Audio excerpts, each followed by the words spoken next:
ఓం శ్రీ మాత్రే నమః శ్రీ గురుభ్యో నమః. మన ఛానల్లోకి స్వాగతం.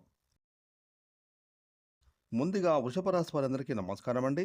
ఇక ఈ యొక్క వృషభ రాశి జాతకులకు ఈ 2026 సంవత్సరం మే 16వ తారీఖున శనివారం రోజున ఎంతో శక్తివంతమైన అతీంద్రియ శక్తులు కలిగిన శనివారంతో కూడిన జ్యేష్ఠ అమావాస్య. ఇక ఈ జ్యేష్ఠ అమావాస్య తర్వాత నుండి కూడా ఒక వారం రోజుల్లోపు వృషభ రాశి వారికి భారీ ప్రమాదం పొంచి ఉంది. ఆరోగ్య సమస్యలు తలెత్తుతాయి. ప్రమాదాలు ఎదురు కాబోతూ ఉన్నాయి. కాకపోతే ఈ యొక్క వృషభ రాశి వారు మాత్రం ఈ చిన్న పని చేస్తే అన్నీ కూడా శుభాలే కలుగుతాయి. మరి ఈ మే 16వ తారీఖున శనివారం రోజున జ్యేష్ఠ అమావాస్య తర్వాత వారం రోజుల్లోపు వృషభ రాశి వారికి ఎటువంటి ప్రమాదం జరగబోతోంది? ఈ ప్రమాదం అనేది ఏ దిశగా ఎటు నుంచి రాబోతూ ఉంది?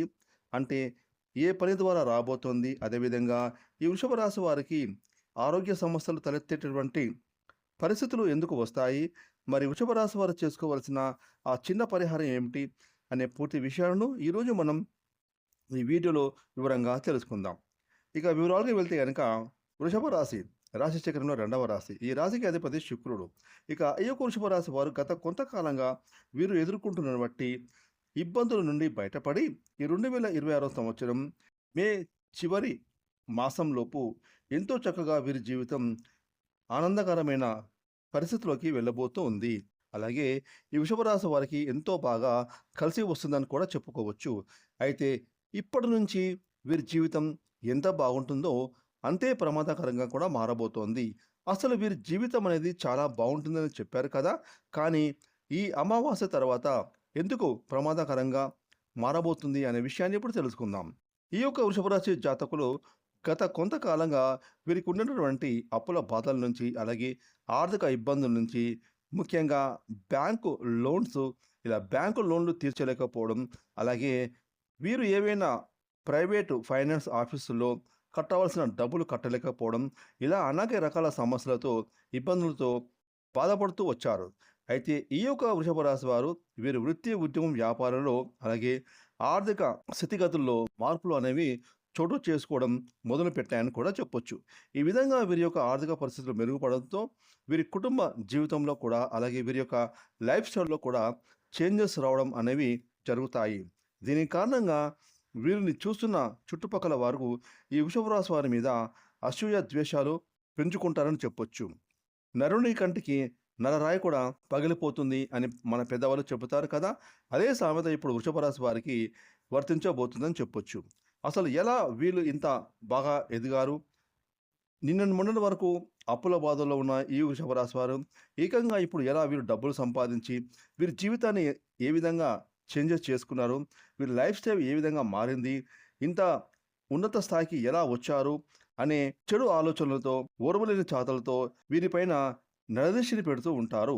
ఇక వీరిపైన చెడు ప్రభావాలు ఎక్కువగా ఉండడం వల్ల ప్రతి ఒక్కరికి కూడా నెగెటివ్ ఎనర్జీ వీరికి వ్యాపిస్తుంది. వీరికి దిష్టి బాగా తగులుతుంది. ఈ దుష్ప్రభావం కారణంగా, ఈ నరదిష్టి ప్రభావం చేత, దిష్టి దోషాల కారణంగా ఈ యొక్క వృషభ రాశి వారికి ఏం జరుగుతుందంటే ఎంతో పెద్ద భారీ ప్రమాదం ఈ అమావాస్య తర్వాత వారం రోజుల్లోపు ఈ యొక్క వృషభ రాశి వారికి పొంచి ఉంది. అంతేకాదు ప్రాణాలు పోయేటటువంటి పరిస్థితులు కూడా వస్తాయి. ఈ విధంగా ఈ యొక్క దృష్టి ప్రభావం కారణంగా, ఇలాంటి ప్రభావం చేత ఈ యొక్క వృషభ రాశి వారి జీవితంలో ఈ జ్యేష్ఠ అమావాస్య తర్వాత వారం రోజుల్లోపుగా వీరికి అనుకోని ప్రమాదాలు పొంచి ఉన్నాయి. అదేవిధంగా మీకు దిష్టి తగలడం వల్ల మీరు ఇంటికి వచ్చిన తర్వాత ఆ దిష్టి ప్రభావం చేత నెగెటివ్ ఎనర్జీ మిమ్మల్ని చికాకుకి, ఇరిటేషన్‌కి గురి చేస్తాయి. కాబట్టి వృషభ రాశి వారు ఇలాంటి వాటి నుంచి బయటపడాలి. అలాగే ఈ ఇరిటేషన్ వల్ల మీ ఇంట్లో మీరు మానసికమైన ప్రశాంతత మీకు లేకపోవడం వల్ల మీరు ఎక్కడికైనా పని మీద ప్రయాణాలు చేసేటప్పుడు ప్రమాదం జరిగే సూచనలు కనిపిస్తున్నాయి. సో, మీరు కొన్ని రోజుల వరకు, అంటే ఈ జ్యేష్ఠ అమావాస్య తర్వాత ఒక వారం రోజుల్లోపు మీరు ఎక్కడికైనా ప్రయాణం చేయవలసి వస్తే మీతో ఎవరినో ఒకరిని మీ తోడుగా మీ వెంట తీసుకొని వెళ్ళండి. సెల్ఫ్ డ్రైవింగ్ ఈ సమయంలో మీరు చేయకపోవడమే మంచిది. ఇలా చేయడం ద్వారా మీకు రాబోతున్న భారీ ప్రమాదం నుండి మీరు బయటపడతారు.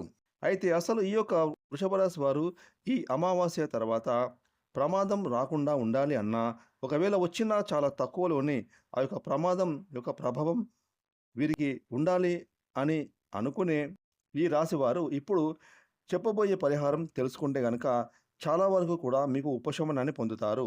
ఇక ఈ యొక్క వృషభ రాశి వారు ఈ అమావాస్య తర్వాత ఏదైనా ముఖ్యమైన పని మీద బయటకు వెళ్ళేటప్పుడు లేదా ఏదైనా అతి ముఖ్యమైన కార్యక్రమానికి మీరు హాజరు కావాలని చెప్పి మీరు బయటకు బయలుదేరేటప్పుడు మీరు తీయని తీపి పదార్థాలను స్వీకరించి వెళ్తే గనక ఆ పనిలో మీకు ఖచ్చితంగా విజయం సిద్ధిస్తుంది.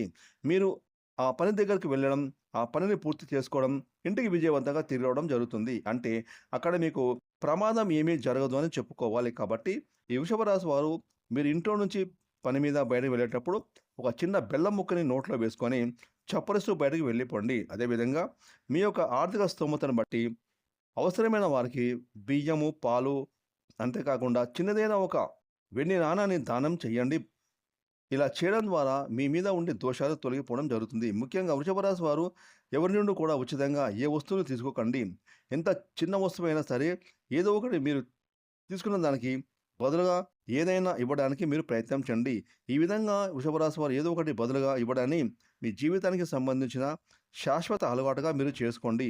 మీకు అంతా మంచే జరుగుతుందని చెప్పుకోవచ్చు. అదేవిధంగా ఈ యొక్క వృషభ రాశి వారు రాబోయేటటువంటి ఈ జ్యేష్ఠ అమావాస్య తర్వాత వారం రోజుల్లోపు భారీ ప్రమాదం నుండి తప్పించుకోవడానికి ఇప్పుడు మేము చెప్పుకున్న పరిహారాలతో పాటుగా రాత్రి పెరుగును తోడుగా పెట్టేసి ఉదయాన్నే పెరుగును అన్నంలో కలిపి ఆ పెరుగన్నంలో కొంచెం బెల్లం ముక్క కలిపి గోమాతకు మీ చేతులతో తినిపించండి. ఈ విధంగా మీరు చేయడం వలన ఈ జ్యేష్ఠ అమావాస్య తర్వాత వారం రోజులు లోపు మీ మీదకు రాబోతున్న భారీ ప్రమాదం అనేది మీ నుంచి పూర్తిగా తొలగిపోతుంది.